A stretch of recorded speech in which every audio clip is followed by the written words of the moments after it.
या वालिदा की तरबियत का नतीजा भी होता है। अल्लाह का करम भी होता है, लेकिन वालिदैन जो तरबियत करते हैं उसका भी नतीजा होता है। यहाँ पर नाजरीन जो गुफ्तगू सुन रहे हैं, बिलखुसूस जो साहिब औलाद हैं, उनको चाहिए कि इन पाकीज़ा हस्तियों के अंदाज़े तालीम व तरबियत को सामने रख के अपने मायारे तरबियत को भी परखें। बहुत अच्छी बात कि हम आज कहाँ पर खड़े हैं, हम अपने बच्चों को सामने बिठाकर कौन सी बातें समझाते हैं। और ये पाकीज़ा हस्तियाँ जिनका खून भी पाकीज़ा, जिनका अमल भी पाकीज़ा, जिनका शऊर भी बुलंद, उसके बावजूद वालिद अपने बेटे को सामने बिठाकर कौन सी बात समझा रहे हैं, ये इस दौर में समझना बहुत ज़रूरी है। हम ये समझते हैं, हम ये सोचते हैं शायद मेरा बच्चा खुद ही समझ जाएगा, सीख जाएगा, खुद ही बड़ा आदमी बन जाएगा। ये हमारी एक भूल है। जब वो जवान होता है तो इस भूल का नतीजा हमारी आंखें देखती हैं।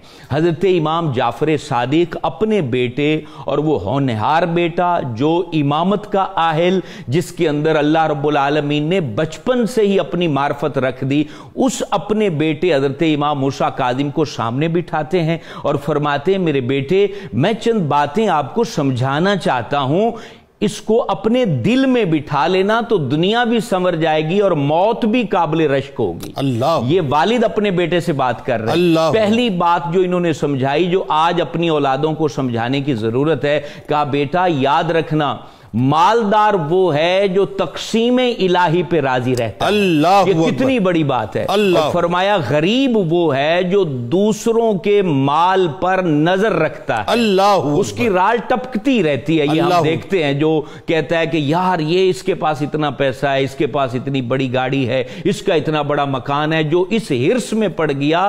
तो इमाम जाफर सादिक अपने बेटे के सामने ये बात समझा रहे हैं कि बेटा वो गुर्बत पर ही मरता है, उसका कभी भी मन भरता नहीं है। और अगली बात जो समझाई इमाम जाफर सादिक ने, कमाल समझाई। फरमाया बेटा कभी भी किसी के ऐबों से पर्दा ना हटाना। अल्लाह, अल्लाह अकबर। फरमाया जब ऐबों पे पर्दा डला रहता है और जो पर्दा पोशी करता है रब तबारक व तआला उसकी पर्दा पोशी फरमाता है। और फिर हजरत इमाम जाफर सादिक ने फरमाया बेटा जो गड़ा खोदता है तो उस गड़े में वो खुद ही गिरता है। और अगली बात फरमाई, कभी बेवकूफों की सोहबत में ना बैठना। बेवकूफों की जो सोहबत होती है वो लील कर देती है। जब भी किसी की सोबत में बैठना तो वो साहिबाने इल्म की सोबत में बैठना, साहिब हिकमत शख्स की सोबत में बैठना कि उससे इज्जत मिलती है। यही बात थी कि आप खुद इमाम होने के बावजूद, आपके वालिद गिरामी कदर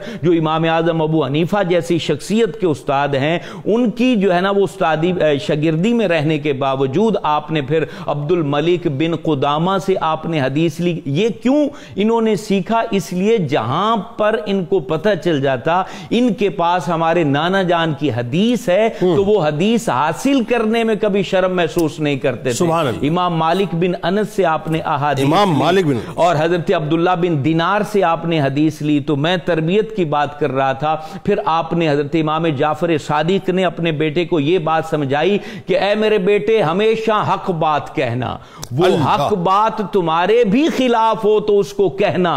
अगरचे दोस्त तुम्हें मलामत करें और तुम्हारी मजम्मत करें तो हक बात कहने से कभी भी गुरेज न करना, कदम पीछे न हटाना। और फिर अगली बात आपने समझाई, मेरे बेटे कुरान की तिलावत कसरत से करना। जब तुम्हें कोई मुसलमान मिले तो सलाम में पहल करना, हमेशा नेकी का हुक्म करना, बुराई से हमेशा रोकते रहना। और फिर आपने ये बात इरशाद फरमाई कि ऐ मेरे बेटे कभी भी कोई तुम्हारे सामने चुगली खाए तो उस पर कान न धरना, क्योंकि चुगली नफरत और बुग़्ज़ पैदा करती है। और आखिरी बात जो कहना चाहता हूं, कमाल है, आपने कहा ऐ मेरे बेटे जब तुम्हारे दिल में किसी से मुलाकात का शौक पैदा हो तो अल्लाह वाले से मुलाकात का शौक पैदा करना, किसी फासिक से ना मिलना। आपने कहा फासिक को गुनाहगार वो शख्स है कि जो ऐसी जमीन है जिसमें कभी घास और सब्जा नहीं उगा करता। जब भी शौक पैदा हो तो अल्लाह वाले की मुलाकात का शौक पैदा हो। ये तरबियत के मोती अगर हम अपने बच्चों को सिखा जाएं तो यकीन जाने उनका जाहिर भी रोशन हो जाए और बातिन भी रोशन हो।